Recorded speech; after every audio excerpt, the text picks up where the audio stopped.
Kaya pala guys, yung mga videos natin no, na sobrang liit. So kapag yung mga followers natin guys is galing sa palo to palo, so wag po tayong malungkot na yung views sa mga videos natin guys is maliliit. Kasi yung followers natin guys is galing sa palo to palo. So busy po sila sa palo to palo guys. So wala po silang time na tumingin sa mga long videos o kahit short videos na lang guys. Kaya mag-enjoy na lang po sila sa pag-follow to follow guys kasi gusto po nilang makahakot ng maraming followers.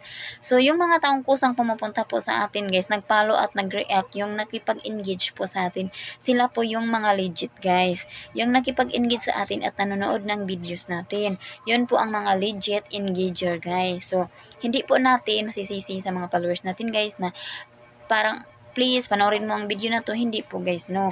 Kasi yung tao na gustong panoorin ang video natin guys, manonood po sila. Hindi po kailangan nating isabi sa